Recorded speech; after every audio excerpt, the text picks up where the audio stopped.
Hi friends, welcome to బీహెచ్పీ knowledge. And group 1 మీద ఉన్నటువంటి cases అన్నీ కూడా మనకి హైకోర్టులో నడుస్తున్నాయి.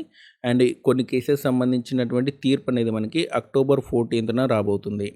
అండ్ అక్టోబర్ 14న ఏ కేసెస్ సంబంధించి తీర్పు వచ్చే అవకాశం ఉంది, అండ్ ఫ్యూచర్లో ఇంకేమేం కేసులు పెండింగ్లో ఉన్నాయి, అండ్ అందులో ఉన్నటువంటి బలమైన కేసెస్ ఏంటి, వీటికి సంబంధించి పూర్తి వివరాలు చెప్తాను. అండ్ అక్టోబర్ 21లో ఎగ్జామ్ జరుగుతుందా లేదా అనేది కూడా చూద్దాం.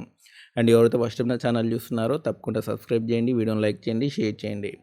మొత్తం గ్రూప్ 1లో చాలా ఇంపార్టెంట్ కేసు ఏంటంటే ఫైనల్కి సంబంధించి. ఎందుకంటే 7 ప్రశ్నల వరకు ఇక్కడ చూడండి, దాదాపు 7 ప్రశ్నల వరకు కూడా సమాధానాలు తప్పుగా ఉన్నాయని చెప్పి కేసు వేశారు. సో ఇందులో కనీసం 4-5 అయినా సరే కరెక్ట్ అయ్యే అవకాశం ఉంది. ఎందుకంటే key is a very important case అనమాట. ఎందుకంటే తెలుగు అకాడమీ సంబంధించినటువంటి బుక్స్ సాక్ష్యాలుగా చూపెట్టారు వాళ్ళందరూ కూడా. మేము తెలుగు అకాడమీ బుక్లో ఏదైతే ఉందో అది మాత్రమే మేము ఫాలో అయ్యామని చెప్పారు. తెలుగు అకాడమీ అంటే గవర్నమెంట్ సంబంధించిన బుక్ అనమాట. సో కాబట్టి డెఫినెట్లీ మనకి కోర్టు విద్యార్థులకు అనుకూలంగానే తీర్పిచ్చే అవకాశం ఉంది. దీనికి సంబంధించి అయితే తీర్పు వచ్చే అవకాశం ఉంది. అండ్ ఎస్టీ సంబంధించి రిజర్వేషన్ కూడా కేసు అనేది నడుస్తుంది. దాని గురించి కూడా తీర్పు అనేది రావచ్చు. అండ్ జీవో 29 కేసు కూడా ఇంకా నడుస్తూనే ఉంది. దానికి సంబంధించి ఇంకా తీర్పు అనేది రాలేదు.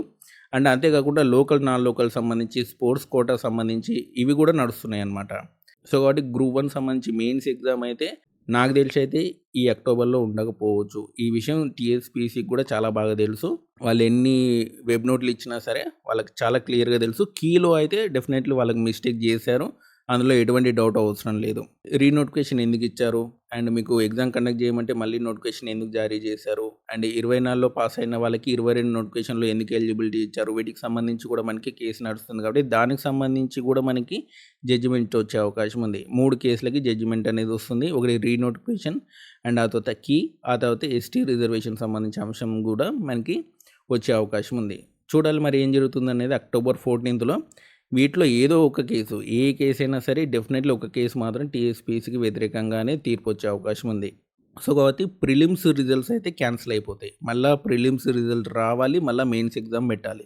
ఈలోపు మనకు జీవో 29 సంబంధించి మళ్ళీ కేసు వచ్చింది అనుకోండి, local non local sports quota వీటికి సంబంధించినటువంటి కేసుల తీర్పు వచ్చింది అనుకోండి, మళ్ళీ ప్రిలిమ్స్ రిజల్ట్ క్యాన్సిల్ అయ్యే అవకాశం ఉంది.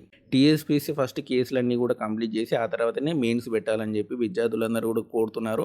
ఇందులో చాలా ఇంపార్టెంట్ కేసెస్ జడ్జిమెంట్ వచ్చిన తర్వాత అయినా సరే ఎగ్జామ్ అనేది కండక్ట్ చేయాలి. ముఖ్యంగా జీవో 29 కానివ్వండి, లోకల్ నాన్ లోకల్ ఇష్యూ కానివ్వండి, అండ్ ఈ కీ సంబంధించి కానివ్వండి. కీ సంబంధించి అయితే అక్టోబర్ 14న వస్తుంది.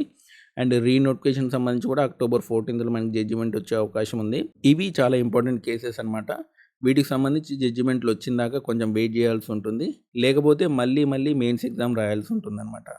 అండ్ అక్టోబర్ 14 అయితే డెఫినెట్లీ మనకి విద్యార్థులకు అనుకూలంగా తీర్పు వచ్చే అవకాశం ఉంది. అక్టోబర్ 21 ఎగ్జామ్ జరుగుతుంది అయితే నేను అనుకోవట్లేదు. నా స్ట్రాంగ్ అభిప్రాయం ఏంటంటే 17 కేసుల్లో కొన్ని కేసులైనా విద్యార్థులకు అనుకూలంగా తీర్పు వస్తుంది.